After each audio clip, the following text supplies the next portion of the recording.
नमस्कार। दोपहर समाचार में आपका स्वागत है।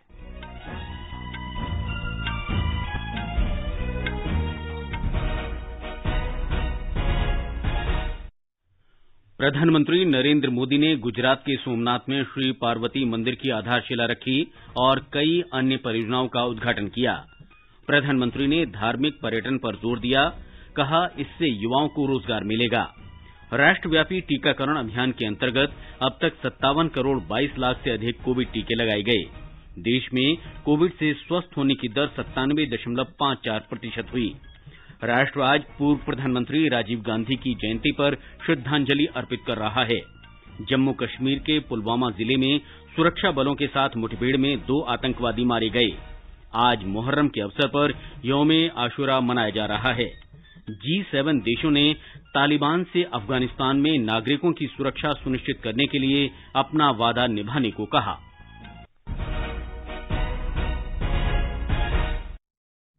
दोपहर समाचार में चारू सक्सेना के साथ मैं मुकेश कुमार।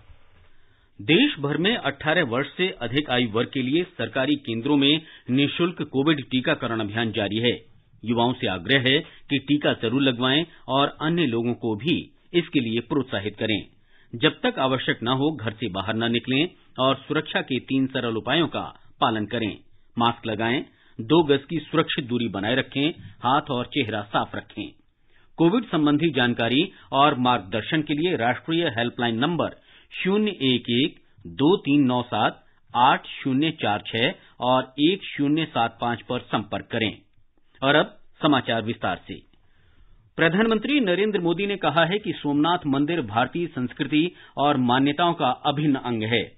आज वीडियो कॉन्फ्रेंस के माध्यम से गुजरात के सोमनाथ में कई परियोजनाओं का उद्घाटन करते हुए श्री मोदी ने कहा कि इस मंदिर को कई बार तोड़ा गया और इतिहास से इसका अस्तित्व मिटाने की कोशिश की गई, लेकिन हर बार ये और अधिक भव्य बनकर उभरा। विनाश में निर्माण की यही प्रक्रिया है।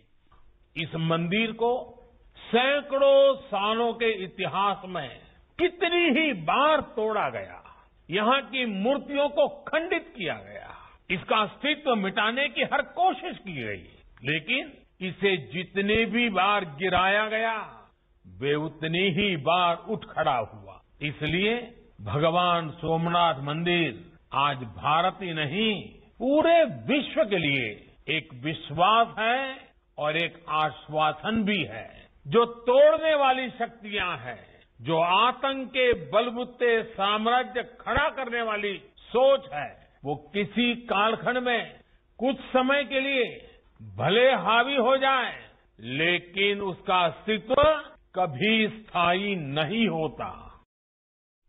प्रधानमंत्री ने कहा कि हमारी सोच इतिहास से सीख लेकर वर्तमान को संवारने की होनी चाहिए, जिससे भविष्य भी उज्जवल बन सके। श्री मोदी ने कहा कि भारत जोड़ो आंदोलन भौगोलिक और वैचारिक सीमाओं से बंधा नहीं है, बल्कि इसमें देश के भविष्य के निर्माण का संकल्प भी है। श्री मोदी ने कहा कि हमारे 4 धामों की व्यवस्था, शक्तिपीठों की अवधारणा और देश के विभिन्न भागों में स्थित तीर्थ स्थलों से एक भारत श्रेष्ठ भारत की भावना का परिचय मिलता है। हमारे यहाँ जिन 12 ज्योतिर्लिंगों की स्थापना की गई है, उनकी शुरुआत सौराष्ट्र सोमनाथम के साथ सोमनाथ मंदिर से ही होती है। पश्चिम में सोमनाथ और नागेश्वर से लेकर पूरब में बैद्यनाथ तक, उत्तर में बाबा केदारनाथ से लेकर दक्षिण में भारत के अंतिम छोर पर विराजमान श्री रामेश्वर तक, ये 12 ज्योतिर्लिंग पूरे भारत को आपस में पिरोने का काम करते हैं। इसी तरह हमारे 4 धामों की व्यवस्था, हमारे शक्ति पीठों की संकल्पना, हमारे अलग अलग कोनों से अलग अलग तीर्थों की स्थापना, हमारी आस्था की ये रूपरेखा वास्तव में एक भारत श्रेष्ठ भारत की भावना की ही अभिव्यक्ति है। प्रधानमंत्री ने कहा कि उन्हें समुद्र दर्शन पथ, सोमनाथ प्रदर्शनी गलियारा और नए रूप वाले सोमनाथ मंदिर का उद्घाटन करने का सौभाग्य मिला है। मेरा सौभाग्य है आज एक बार फिर हम सब इस पवित्र तीर्थ के कायाकल्प के साक्षी बन रहे हैं। आज मुझे समुद्र दर्शन पथ, सोमनाथ प्रदर्शन गैलरी और जीर्णोद्धार के बाद नए स्वरूप में जूना सोमनाथ मंदिर के लोकार्पण का सौभाग्य मिला है। साथ ही आज पार्वती माता मंदिर का शिलान्यास भी हुआ है।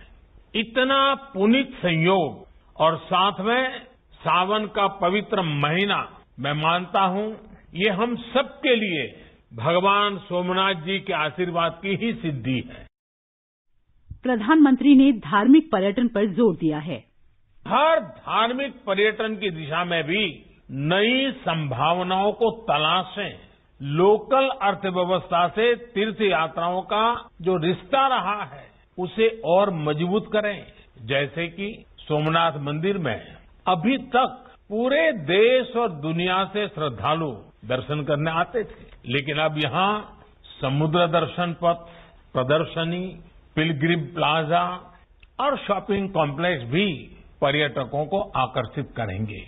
अब यहां आने वाले श्रद्धालु जूना सोमनाथ मंदिर के भी आकर्षक स्वरूप का दर्शन करेंगे, नए पार्वती मंदिर का दर्शन करेंगे। इससे यहां नए अवसरों और नए रोजगार का भी सृजन होगा और स्थान की दिव्यता भी बढ़ेगी। श्री मोदी ने लोक माता अहिल्याबाई होलकर का भी स्मरण किया, जिन्होंने भगवान विश्वनाथ मंदिर से सोमनाथ मंदिर तक कई मंदिरों का पुनरुद्धार किया। श्री मोदी ने कहा कि देश आम आदमी को एक दूसरे से जोड़ने के साथ पर्यावरण और तीर्थाटन के क्षेत्र में भी प्रगति कर रहा है।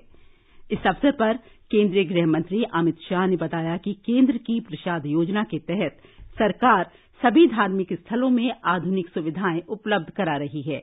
प्रधानमंत्री मोदी के सोमनाथ न्यास के अध्यक्ष बनने के बाद से अनेक विकास कार्य शुरू किए गए हैं। उन्होंने कहा कि सोमनाथ न्यास स्वच्छ भारत अभियान में पूर्ण सहयोग कर रहा है। पूर्व उप प्रधानमंत्री लालकृष्ण आडवाणी और गुजरात के मुख्यमंत्री विजय रूपाणी भी इस अवसर पर मौजूद थे। ब्यौरा हमारे संवाददाता से।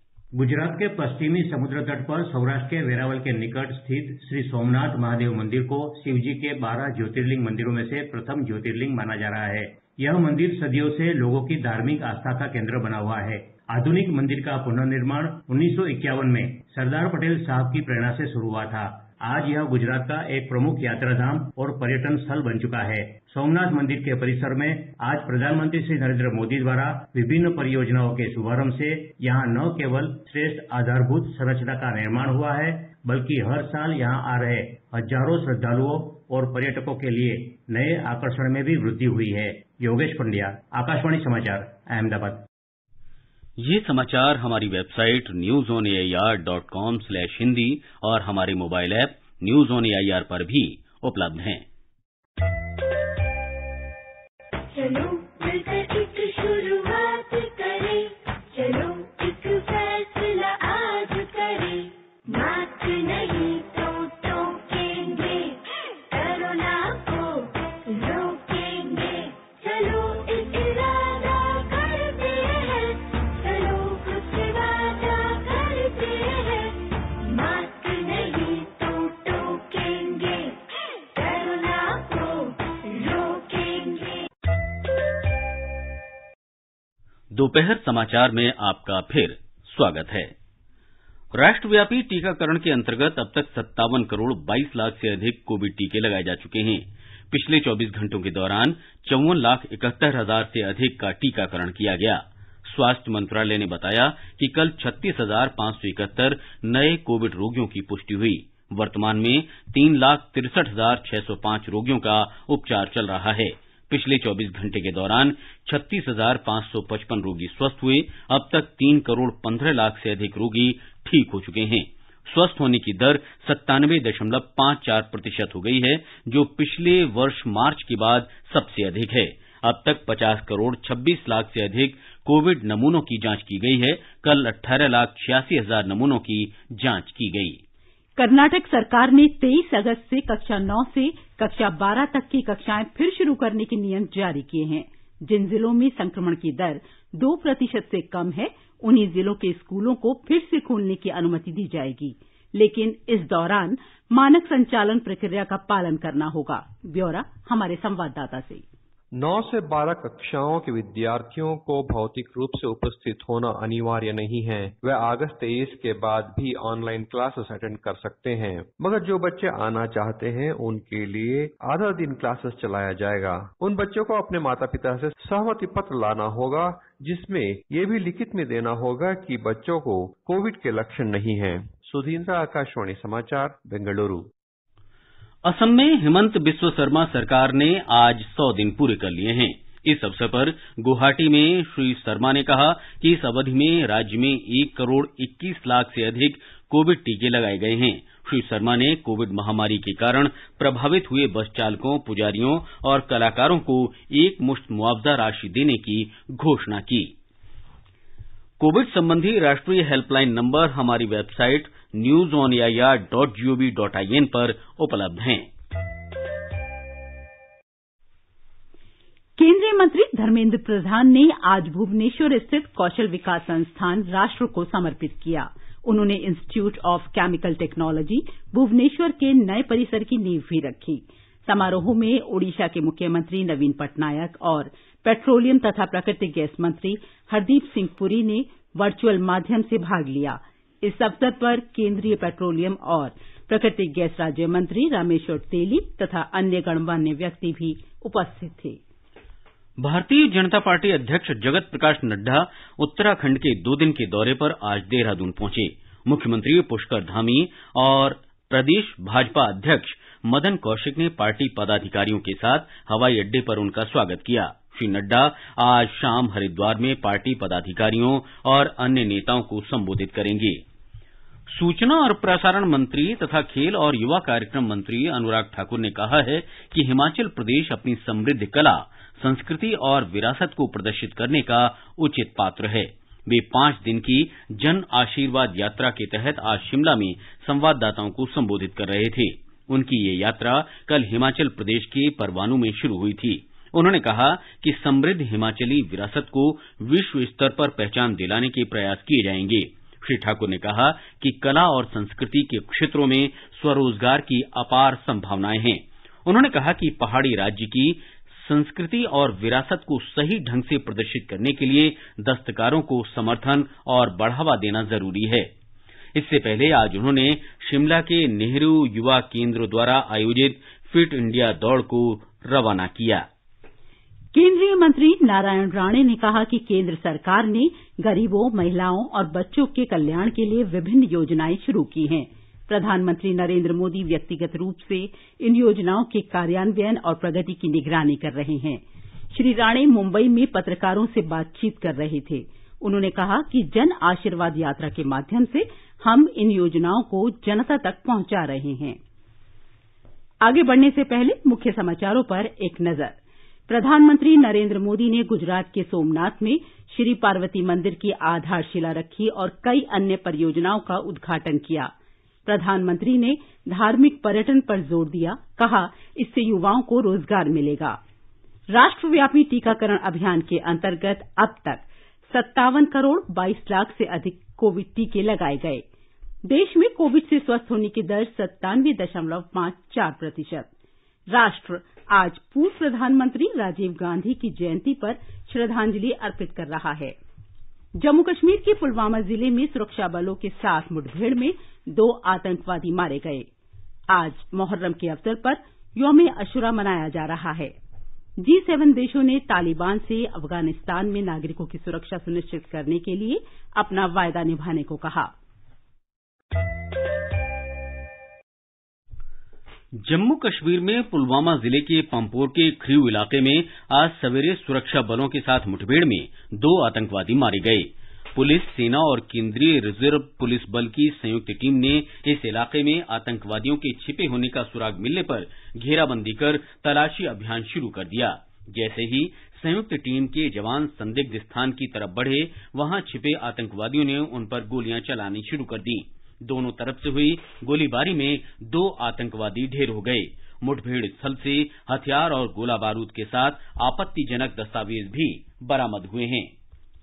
रक्षा मंत्री राजनाथ सिंह ने जम्मू कश्मीर में तैनात सशस्त्र बलों के लिए स्वैच्छिक संगठन की ओर से दी गई 5 ट्रामा केयर एम्बुलेंस को रवाना किया। इस अवसर पर राज्यसभा सदस्य डॉक्टर विनय सहस्त्रबुद्धे भी मौजूद थे। ये एम्बुलेंस जम्मू कश्मीर में नियंत्रण रेखा से लगे 5 सेक्टरों में तैनात रहेंगी और इनका प्रबंधन भारतीय सेना के हाथ में रहेगा। एम्बुलेंस का इस्तेमाल सेना के कर्मियों के साथ स्थानीय नागरिकों के लिए भी किया जाएगा। मध्य प्रदेश सरकार ने ग्वालियर, चंबल संभाग और विदिशा जिले में बाढ़ प्रभावित लोगों के खातों में 23 करोड़ 19 लाख रुपए से अधिक की राशि ऑनलाइन स्थानांतरित की है। मुख्यमंत्री शिवराज सिंह चौहान ने बताया कि सरकार अब तक राज्य के बाढ़ प्रभावित परिवारों के खातों में 52 करोड़ रुपए से अधिक की राशि पहुंचा चुकी है। उन्होंने बाढ़ प्रभावित लोगों से वर्चुअल माध्यम से बातचीत की। हमारी संवाददाता ने बताया है कि केंद्रीय मंत्री नरेंद्र सिंह तोमर भी इस कार्यक्रम में शामिल हुए। मुख्यमंत्री ने बताया कि प्रदेश सरकार अब तक बाढ़ प्रभावित परिवारों के खातों में 52 करोड़ रुपए से अधिक राशि पहुंचा चुकी है। प्रभावित परिवारों को तत्काल राहत के रूप में 6,000 रुपए, 50 किलो अनाज और दैनिक आवश्यकता की अन्य सामग्री उपलब्ध कराई गई है। साथ ही सर्वे के आधार पर उनके खातों में आर्थिक राहत भी जमा करा दी गई है। राज्य सरकार ने बाढ़ प्रभावित लोगों को जल्द से जल्द राहत पहुंचाने के लिए 12 विभागों को मिलाकर टास्क फोर्स का गठन किया है। वहीं केंद्रीय मंत्री नरेंद्र सिंह तोमर ने कहा कि केंद्र सरकार ने बाढ़ प्रभावित परिवारों को राहत पहुंचाने में हर संभव मदद की है। पूजा पीवर्धन, आकाशवाणी समाचार, भोपाल। G7 देशों के विदेश मंत्रियों ने भी अफगानिस्तान में मौजूदा संकट के समाधान के लिए अंतर्राष्ट्रीय समुदाय से एकजुट होने का आह्वान किया है। ब्रिटेन के विदेश मंत्री डोमिनिक रॉब ने कल G7 देशों के विदेश मंत्रियों और यूरोपीय संघ के उच्च प्रतिनिधियों की बैठक की अध्यक्षता की। श्री राब ने कहा कि G7 देशों ने तालिबान से अफगानिस्तान छोड़कर जाने वाले विदेशी तथा अफगान नागरिकों को सुरक्षित मार्ग प्रदान करने की गारंटी देने को कहा। उन्होंने बताया कि काबुल एयरपोर्ट से लोगों को सुरक्षित निकालने के हर संभव प्रयास किए जा रहे हैं। G7 देशों में ब्रिटेन के अलावा America, Italy, France, Germany, Japan और कनाडा शामिल हैं। आकाशवाणी महानिदेशालय के महानिदेशक और समाचार सेवा प्रभाग के प्रधान महानिदेशक एन वेणुधर रेड्डी ने आज लोक सेवा प्रसारक अधिकारियों और कर्मचारियों को समय के साथ चलने तथा अधिक से अधिक श्रोताओं को आकाशवाणी से जोड़ने के लिए विश्वसनीय सूचना और सार्थक कार्यक्रम प्रसारित करने को कहा है। आज आकाशवाणी हैदराबाद की गतिविधियों की समीक्षा करते हुए श्री रेड्डी ने कहा कि आकाशवाणी को हाल ही में दुनिया के कुछ विश्वसनीय मीडिया संगठनों की श्रेणी में शामिल होने का गौरव प्राप्त हुआ है। उन्होंने अधिकारियों से कहा कि वे आजादी का अमृत महोत्सव के उपलक्ष्य में स्वतंत्रता संग्राम के गुमनाम नायकों का परिचय अपने माध्यम से श्रोताओं को कराएं। श्री रेड्डी ने पोषण के बारे में लोगों में व्यापक स्तर पर जागरूकता बढ़ाने का भी आह्वान किया। ये समाचार आकाशवाणी से प्रसारित किए जा रहे हैं। ताजा समाचार जानने के लिए आप हमारे Twitter handle @AIR News Hindi को फॉलो कर सकते हैं।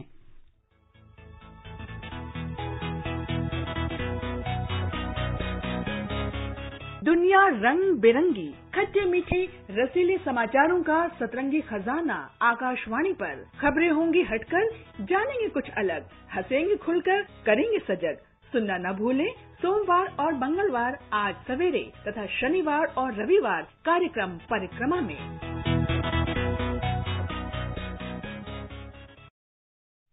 ये आकाशवाणी है।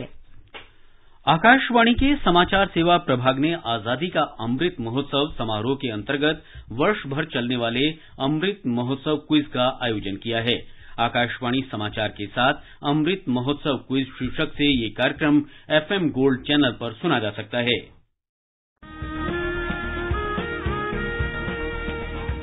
आजादी के 75 वर्षों का पर्व अमृत महोत्सव के पावन अवसर पर आकाशवाणी समाचार लेकर आया है अमृत महोत्सव क्विज। आप भी इस क्विज का हिस्सा बन सकते हैं। हमारे समाचार बुलेटिनों में पूछे गए स्वतंत्रता आंदोलन से जुड़े प्रश्नों का जवाब देकर। आपसे ये सवाल प्रत्येक सोमवार और मंगलवार को सुबह 8 बजे प्रसारित होने वाले बुलेटिन समाचार प्रभात में पूछे जाएंगे। विजेता का चुनाव ईमेल पर मिले सही जवाबों में से लकी ड्रॉ के माध्यम से होगा और इसकी घोषणा अगले दिन इसी बुलेटिन में की जाएगी। विजेता को प्रमाण पत्र के साथ एक उपहार भी दिया जाएगा। साथ ही विजेता का नाम हमारे ट्विटर हैंडल पर भी फ्लैश होगा। तो आइए मनाएं आजादी के 75 वर्षों का पर्व अमृत महोत्सव आकाशवाणी समाचार के साथ।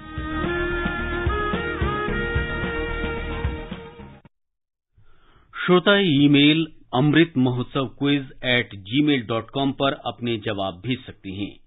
आजादी का अमृत महोत्सव के अंतर्गत आइए अब सुनते हैं आकाशवाणी की विशेष प्रस्तुति आजादी का सफर। आजादी का अमृत महोत्सव।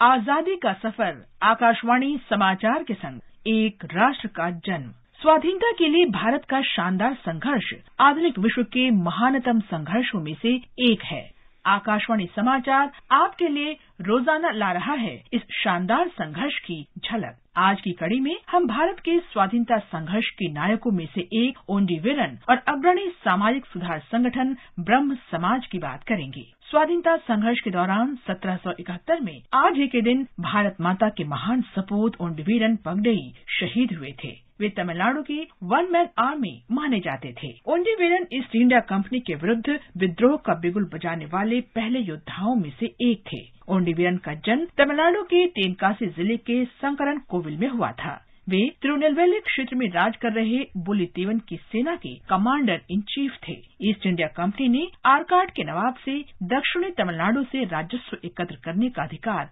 हासिल कर लिया था। बुलितीवन और उनके लेफ्टिनेंट ओंडीवीरन ने ब्रिटिश आधिपत्य को मानने से इनकार कर दिया। ओंडीवीरन ने सेना का नेतृत्व किया और अंग्रेजों के साथ कई लड़ाइयाँ लड़ी और सभी जीते। महिमै कोंड मण्णिन मीदु एदिरिगलिन काल्गल मलर वरिप्पदिल्लैयडा वीरर्गलिन कैगल சென்று வா வென்று வா வெல்க நாடு வெல்க நாடு வெல்க வெல்கவே। ऐसे ही एक युद्ध के दौरान ईस्ट इंडिया कंपनी ने बुलितीवन को उनके किले से गिरफ्तार कर लिया और उनका सिर कलम कर दिया। ओंडीवीरन को राजा बनाया गया। उन्होंने अंग्रेजों से लड़ाई जारी रखी और बुलितीवन के परिवार की जिम्मेदारी भी संभाली। कुल मिलाकर ओंडीवीरन ने ईस्ट इंडिया कंपनी से 11 लड़ाइयां लड़ी। 20 अगस्त 1771 को तिरुनेलवेली जिले के निकट मानूर गांव में घायल होने के बावजूद ओंडीवीरन ने अंग्रेजों को पराजित किया, लेकिन युद्ध के बाद उस निर्भीक योद्धा ने जख्मों के कारण दम तोड़ दिया। आज भी उनकी याद में मानूर में स्मारक मौजूद है, जो आने वाली पीढ़ियों को उस महान योद्धा के साहस और बलिदान की याद दिलाता रहेगा।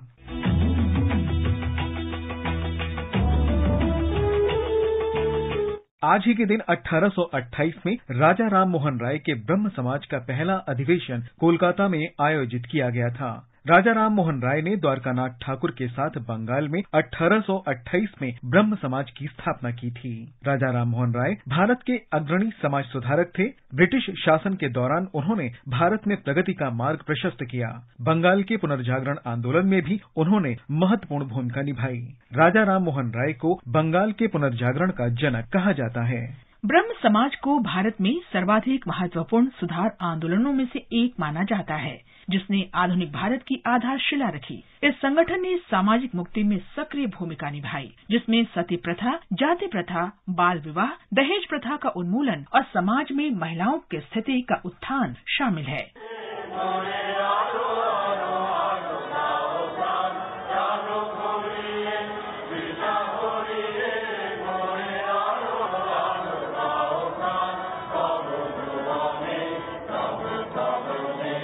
ब्रिटिश सरकार के खिलाफ राजनीतिक आंदोलन की शुरुआत से ही नेता संवैधानिक सुधारों की मांग करने लगे थे। दादा भाई नौरोजी ने 1906 में कलकत्ता में कांग्रेस के वार्षिक अधिवेशन में स्वराज की मांग रखी थी। प्रथम विश्व युद्ध के दौरान भी होम रूल लीग आंदोलन देश भर में तेजी पकड़ रहा था। इस लोकप्रिय मांग को पूरा करने के लिए तत्कालीन भारत सचिव एडविन मॉन्टेग ने आज ही के दिन 1917 में ब्रिटिश संसद में भारत में ब्रिटिश नीतियों के लक्ष्य की घोषणा की। इसे अगस्त घोषणा के नाम से जाना गया। अगस्त घोषणा का उद्देश्य प्रशासन में भारतीयों की हिस्सेदारी बढ़ाना था, ताकि भारत में उत्तरदायी सरकारों की दिशा में प्रगति हो सके। उस घोषणा में दूसरे विश्व युद्ध के उपरांत भारत को डोमिनियन स्टेटस देने का प्रस्ताव रखा गया था। हालांकि भारत के नेताओं ने इन सुधारों की आलोचना की क्योंकि लोगों की मांग पूर्ण स्वाधीनता थी और वे केवल डोमिनियन स्टेटस से संतुष्ट नहीं थे।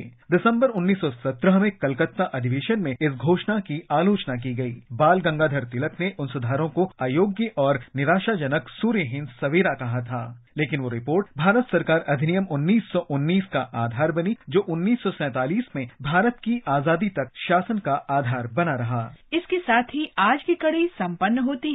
आजादी का सफर आकाशवाणी समाचार के संग। कल फिर मिलेंगे नई कड़ी के साथ। राष्ट्र आज पूर्व प्रधानमंत्री राजीव गांधी की जयंती पर श्रद्धांजलि अर्पित कर रहा है। इस अवसर पर उपराष्ट्रपति एम वेंकैया नायडू और प्रधानमंत्री नरेंद्र मोदी ने पूर्व प्रधानमंत्री को श्रद्धांजलि अर्पित की। श्री नायडू ने एक ट्वीट में कहा कि सूचना प्रौद्योगिकी, दूरसंचार और शिक्षा क्षेत्र में राजीव गांधी का बहुमूल्य योगदान हमेशा याद रखा जाएगा। एक ट्वीट में श्री मोदी ने कहा कि पूर्व प्रधानमंत्री राजीव गांधी की जयंती पर भावभीनी श्रद्धांजलि दी। आज मुहर्रम है।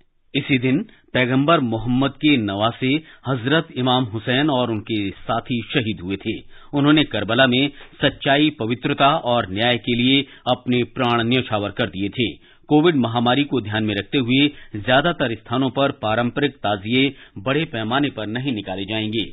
प्रधानमंत्री नरेंद्र मोदी ने आज यौम अशूरा पर हजरत इमाम हुसैन के बलिदान का स्मरण किया है।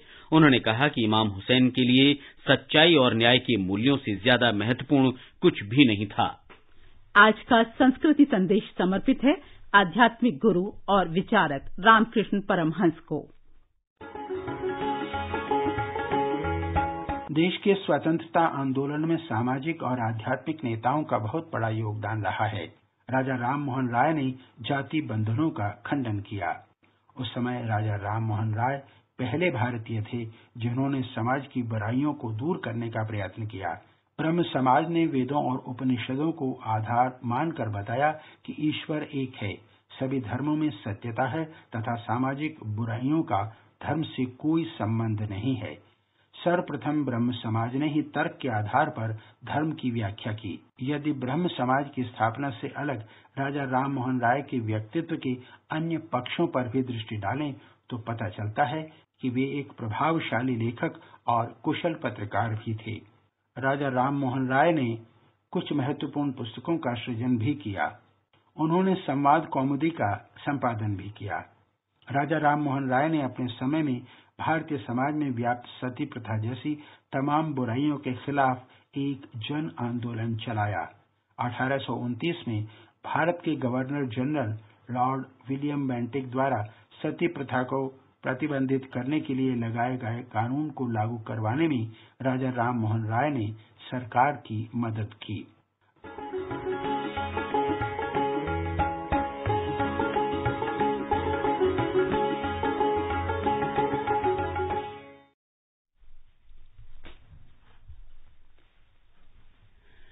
अंत में मुख्य समाचार एक बार फिर। प्रधानमंत्री नरेंद्र मोदी ने गुजरात के सोमनाथ में श्री पार्वती मंदिर की आधारशिला रखी और कई अन्य परियोजनाओं का उद्घाटन किया। प्रधानमंत्री ने धार्मिक पर्यटन पर जोर दिया, कहा इससे युवाओं को रोजगार मिलेगा। राष्ट्रव्यापी टीकाकरण अभियान के अंतर्गत अब तक 57 करोड़ 22 लाख से अधिक कोविड टीके लगाए गए। देश में कोविड से स्वस्थ होने की दर 97.54% हुई। राष्ट्र आज पूर्व प्रधानमंत्री राजीव गांधी की जयंती पर श्रद्धांजलि अर्पित कर रहा है। जम्मू कश्मीर के पुलवामा जिले में सुरक्षा बलों के साथ मुठभेड़ में 2 आतंकवादी मारे गए। आज मुहर्रम के अवसर पर यौम आशुरा मनाया जा रहा है। G7 देशों ने तालिबान से अफगानिस्तान में नागरिकों की सुरक्षा सुनिश्चित करने के लिए अपना वादा निभाने को कहा है। विदेश मंत्री एस जयशंकर ने कहा है कि विश्व को आतंकवाद से कभी समझौता नहीं करना चाहिए। इसके साथ ही दोपहर समाचार का ये अंक समाप्त हुआ। नमस्कार।